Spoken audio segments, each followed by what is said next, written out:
Элдин эртеңки келечекке болгон үмүтү, өнүгүү жолу, тандоо багыты, жаркын келечек, максаттуу кадамдар. Мунун баары Эл үмүтү социал-саясий партиясы баштаган Үмүт Кербени сапарындагы эл менен жолугушууда айтылды.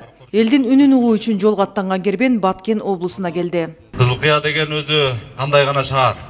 Кербен жолу сапарын алгач Кызылкыя шаарынан баштады. Анда жаштар калың элге өлкөнүн келечеги, эртеңки багыты, жаңы жүздөрдү тандаганда гана өзгөрөрүнө токтолушту. Мына өзүңүздөр көрүп аткандай, Эл үмүтүнүн партиясынын талапкерлери ушундай балдар, кыздар.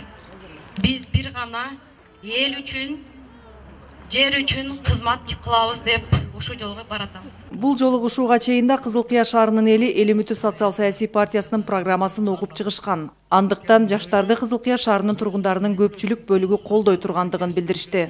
Мени бирөө ушу Эл үмүтүгө иште бересиңби? Жосом колдо бересим деп суранган жери жок.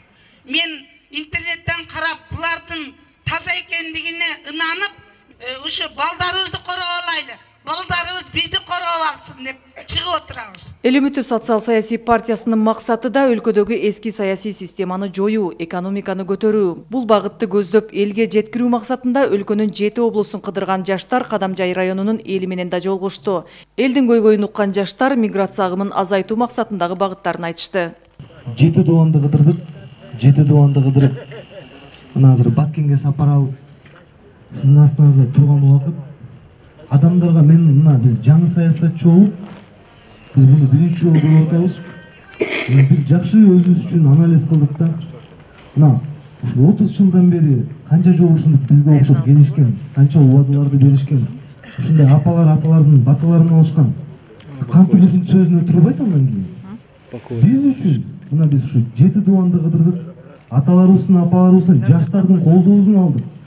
Эртең Кудай буйруса биз өтсөк, тетиги жакка барып кантип иштебей коебуз? Кайсы бетибиз менен иштебей коебуз? Элеттиктерди топтогон Үмүт Кербени Баткен шаарына келди. Баткен эли Эл үмүтү социал-саясий партиясындагы талапкерлерге суроолорун беришип, программаларын угушту. Бир максатты көздөгөн талапкерлер негизги максатыбыз тынч, бакубат, өнүккөн өлкө куруу деп билдиришти. Эмне үчүн бүгүнкү күндө биз мына программаны азыр бир жакшы программа бар, экономиканы көтөрө турган, саламатты сактоо, жаштар, билим берүү тармагындагы. Бирок биз азыркы маселебиз ал программада эмес экен да. Биздин 30 жылдык тагдырыбыздын бүгүнкү күндө ушул акыбалга келгени ошол начар программада эмес экен да. Эгерде ошол жакшы эле программа түзүлүп биз оңолуп кеткенибизде биз эң алдыңкы мамлекеттердин бири болот элек да. Мындан жакшы программаларды 30 жылдан бери эмне деген программаларды айткан жок сиз менен биздин алдыбызда. Эгер маселе демек андай эмес экен да. Туура тандоо кылыңыздар. Туура тандоо Эл үмүтү партиясы жаштар. Бүгүнкү күндө келечекте сиздердин аманатыңыздарга кыянаттык кылбайт. Биз келечекте мамлекетибизди алдыда келе турган муундарга дүйнөдө өзүнүн ордун тапкан, дүйнөдө колуну сулуп акча сураган эмес, дүйнөгө жардам берген, кыргыз мамлекети буга жардам бериптир, кыргыз мамлекети буга жардам бериптир деген мамлекеттерди биз Кудай кааласа курабыз жаштар менен. Баткен облусунун тургундарынын көпчүлүгүнүн тандоосу Эл үмүтү социал-саясий партиясы. Булардын ичинде эң немеси баягы мурдагы иштеп жүргөн депутаттардын жоктугу мага өтө жакты.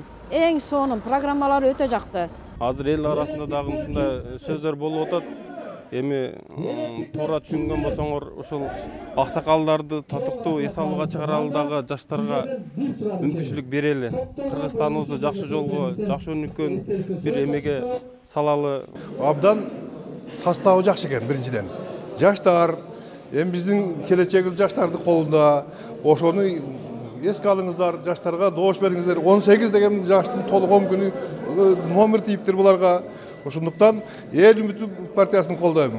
Элдин демин көтөрүп үмүт тартуулаган мындай жолугушуулар буга чейин Ош шаарында өткөн. Кербен аркылуу элге жеткен программалар Эл үмүтү социал-саясий партиясы тарабынан жогорку кеңештин жыйындар залында сөзсүз аткарылары жаштар тарабынан убадаланды. Андыктан жаштар баштаган Эл үмүтү социал-саясий партиясы элдин колдоосуна гана ишенет.